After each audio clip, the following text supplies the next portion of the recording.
Welcome back, James Biggie here, and today I'm going to talk about the documentary Yesterday Was Everything.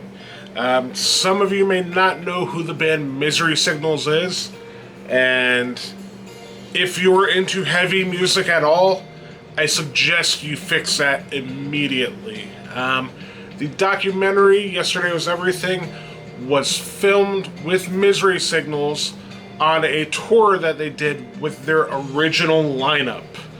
It's the first time the band was back together with their original lead singer, who had left the band shortly after their first full-length album of Malice and the Magnum Heart, and they did a tour for the 10-year anniversary of the album of Malice and the Magnum Heart in 2014, called the Malice X Tour, where they played the entire album front to back with the original lineup intact from that album in that era. And while it sounds like it's like, okay, that's cool, it's a tour DVD, so there's just going to be some live footage and some shenanigans and stuff, it's so much more than that. It's the first time that we got to see and hear what really happened between Jesse Zaraska, the lead singer of the band from that era, and the rest of the band. And it turns out like they air a lot of their grievances with each other in this DVD and on this tour, and it was sort of a rest of the band versus Jesse sort of thing, and they actually kicked the dude out of the band, and there's a lot of bitterness and a lot of anger and stuff there that you kind of see them work on and get to a comfortable, decent, civil point with each other throughout the course of this DVD. Anybody who likes heavy music and knows me knows that Misery Signals is one of my favorite bands of all time, and it is very much because of that album. It's an album that spoke to me immediately and that I held onto constantly and that I still listen to on a regular basis. It's incredible. It's incredibly deep and well written and melodic and different from everything that was coming out in that era.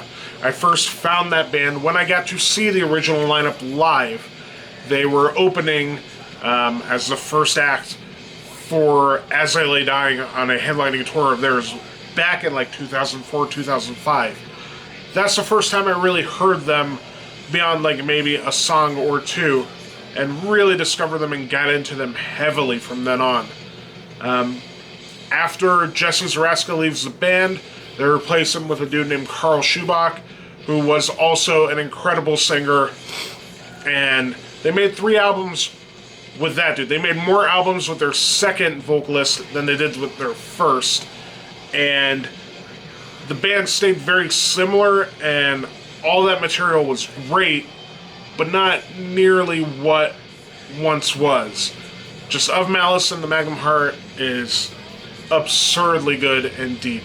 It also follows and tells the story of the origin of the band, which kind of spawned out of tragedy, right? The singer, Jesse Zaraska, was involved in another band from Canada named Compromise, and these dudes in this band, Compromise, were big fans of this other band, Seven Angels, Seven Plagues, from Wisconsin, Milwaukee. And it tells the story of how those bands came together and became friends and toured together a little bit.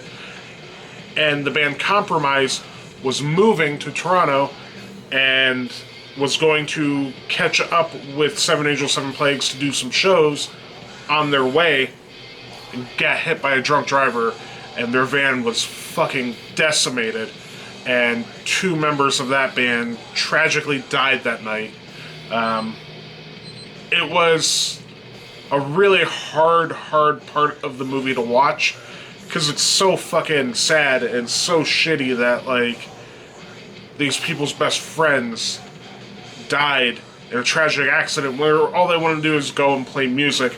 And that brought Jesse together with the members of Seven Angels, Seven Plagues, and they formed what became Misery Signals. And it's weird now to think of that band having been around for so long in a different iteration having Jesse come back to the band, and the tour that they did that I unfortunately did not get to go to. I was really considering buying a plane ticket to Milwaukee to catch one of the shows. The money and timing didn't add up, so I couldn't make it. But since then, the lineup of the band has been very much in question, and publicly we do not know what the next step for Misery Signals is, whether it's the original lineup or the second or third lineups, or a combination of the two. And it's kind of exciting to think that there's a possibility that because of this reunion tour, we can have more material originally written and performed by the original lineup. If you're not into heavy music or the band, it still makes for a good watch, for a sort of origin story and a reconciliation story of this band of dudes who start out as young, like, teenagers and early 20s kids and have had a huge rift between them and come back together in their, like, mid-30s and try to do it all over again and try to reunite and play the music on this album that means a lot to a lot of people. They've never been a huge, expansive band as far as their fan base goes, but the people that fucking love this band are passionate about them. In a time when all that music in the metalcore genre sort of became very sound-alike, samey, sort of similar shit, these guys stood out as talented, just incredible writing, incredible melodies, and just stood above a lot of other bands for me personally. And the depth of the writing on that album is incredible. The song The Year the Summer Ended in June is about the death of their friends and about how the singer Jesse was dealing with it when it happened, and how he would trade places with them if he could.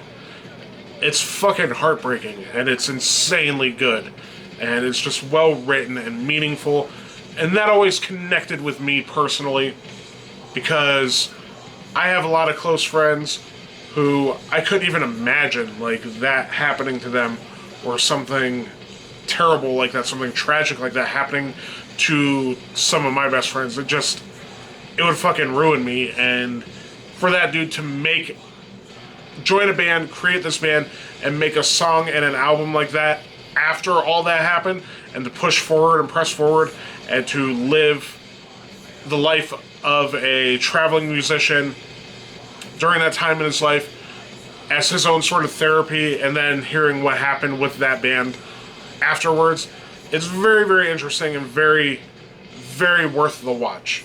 So Yesterday Was Everything was amazing. If you like Misery Signals, check it out. If you don't like Misery Signals, what are you doing? Go check out all their material, specifically that first album, and all their other stuff. Their shit with Carl was dope. It's very good. They're a great band, and I hope they continue being a great band.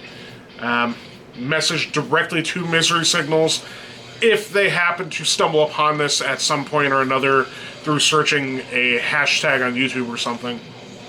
If you ever come to Tampa, Florida with any lineup, hopefully with Jesse in the lineup, come see me.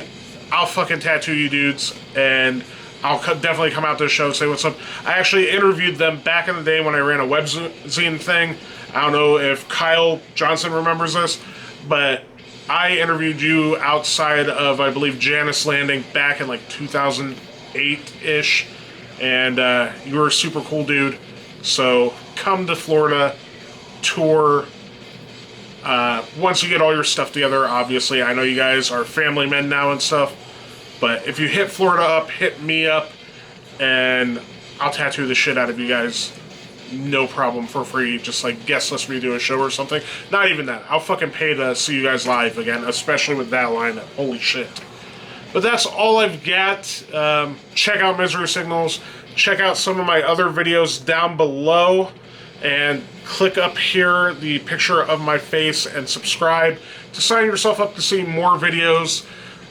I make videos all the time, and they are always different topics and stuff. I talk a lot about music, a lot about hip-hop and rap and metal and stuff like that, and life and movies and shit in general. So subscribe up here, and I will talk to you guys soon.